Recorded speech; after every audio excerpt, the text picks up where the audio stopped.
Bonjour, dans cette vidéo, tu vas apprendre à déterminer graphiquement des limites.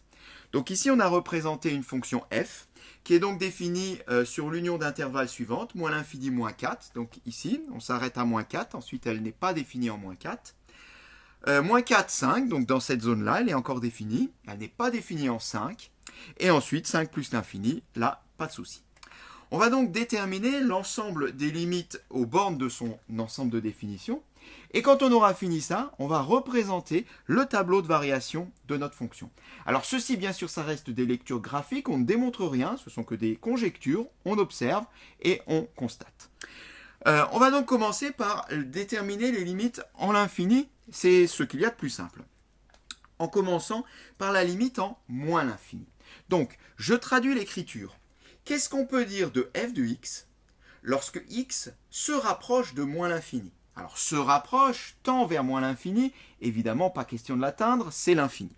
Eh bien, x se rapproche de moins l'infini. Donc, je vais avec des valeurs de x de plus en plus éloignées dans les négatifs. Que se passe-t-il? Je constate que ma courbe se rapproche de plus en plus de l'axe des abscisses. Eh bien, si elle se rapproche de plus en plus de l'axe des abscisses, ça veut dire que ces valeurs tendent de plus en plus à se rapprocher de 0. Eh bien, tout est dit.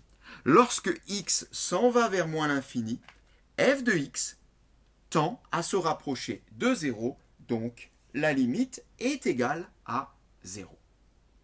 Que se passe-t-il en plus l'infini? Même question. Que devient f de x lorsque x devient de plus en plus grand? Bien, allons voir. Et allons voir ce qui se passe quand x devient de plus en plus grand. On observe notre courbe. On a l'impression, comme ça, que notre courbe se rapproche de plus en plus de l'axe des abscisses. Cette fois-ci par en dessous. Avant, c'était par au-dessus. Mais ça ne changera rien à l'affaire. Elle se rapproche de plus en plus de l'axe des abscisses. Autrement dit, f de x va prendre des valeurs, on le voit ici, de plus en plus proches de 0. Eh bien, on va dire, quand x tend vers plus l'infini, f de x tend vers 0.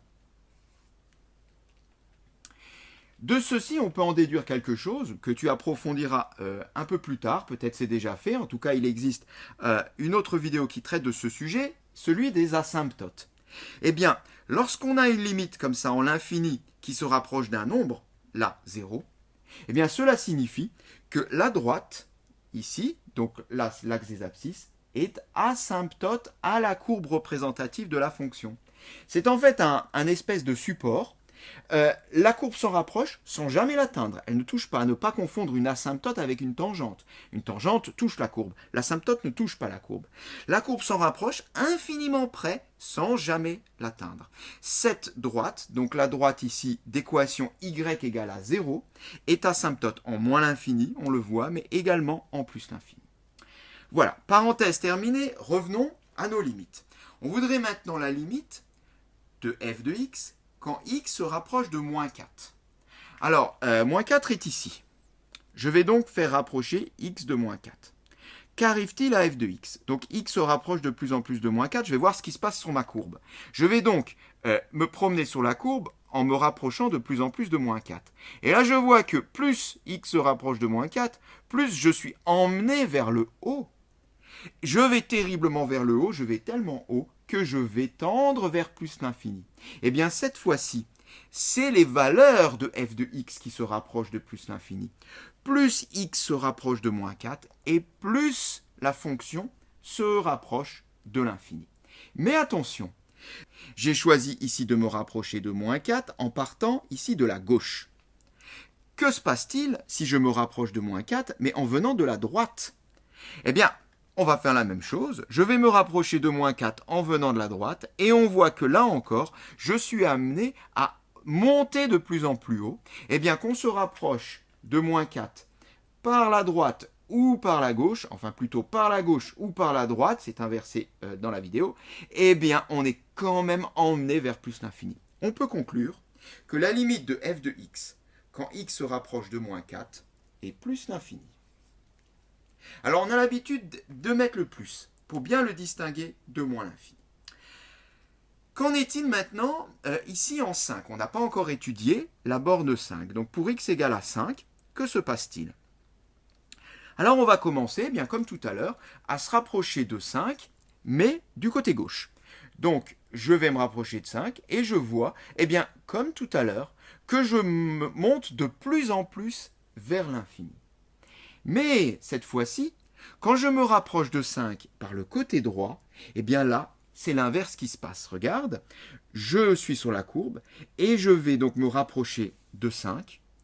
Et en étant sur la courbe, je suis emmené de plus en plus bas, de plus en plus bas, de plus en plus bas. Eh bien, je vais prendre des valeurs de plus en plus petites. Je suis donc amené vers moins l'infini. Et c'est pour ça qu'ici, tu le remarques, j'ai distingué deux cas.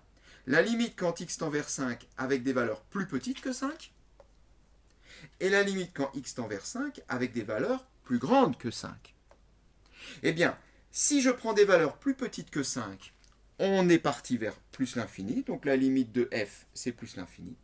Par contre, si je prends des valeurs plus grandes que 5, dans ce cas-là, il se passe le contraire, je suis envoyé vers moins l'infini, la limite, et moins l'infini.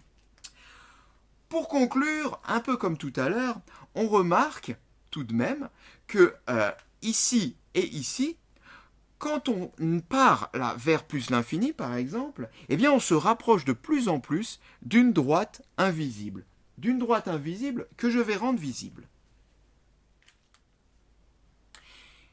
Eh bien, c'est un peu comme tout à l'heure quand j'ai parlé d'asymptote, mais seulement tout à l'heure j'avais parlé d'une asymptote qui était horizontale. Eh bien, il existe également des asymptotes verticales, c'est le cas ici.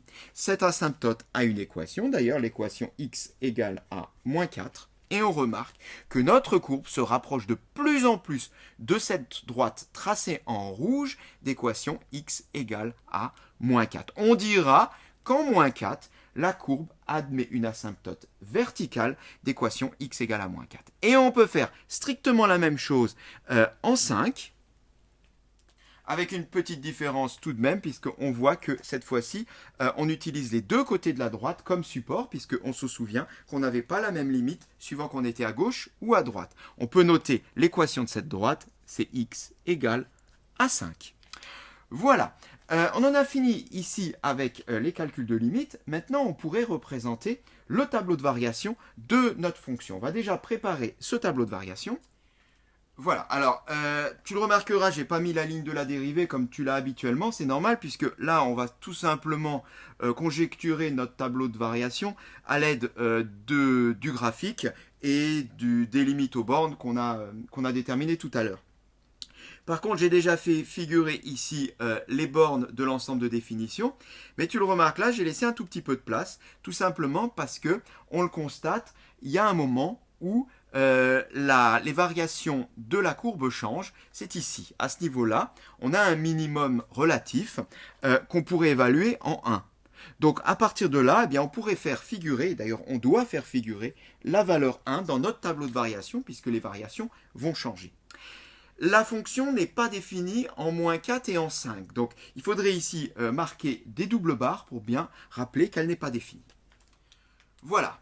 Ensuite, bien, on va tracer les variations, représenter les variations à l'aide de flèches, comme on a l'habitude de le faire pour un tableau de variation. À part que là, on le fait à l'envers, puisqu'on récupère les variations de la courbe. En général, on utilise le tableau de variation pour construire la courbe. Mais bon, là, l'exercice est juste de travailler sur des lectures graphiques. On voit que avant moins 4, la fonction est croissante. Donc là, je peux mettre une flèche qui monte. Ensuite, entre moins 4 et 5, c'est là où on a un changement de variation qui se passe en 1. Donc on va avoir ici une flèche qui descend, puis une flèche qui monte. Et enfin, après 5, la fonction est tout le temps croissante. Donc là, on peut mettre une flèche qui monte. Reste à mettre les limites aux bornes. Et également la valeur du minimum. Donc la valeur du minimum, on peut également l'évaluer graphiquement. En 1, j'obtiens 2, donc ici, minimum relatif égale à 2. Pour le reste, on va tout récupérer ici sur les limites qu'on a calculées précédemment. Déjà, en l'infini, on a 0. Donc là, on peut mettre 0 et 0.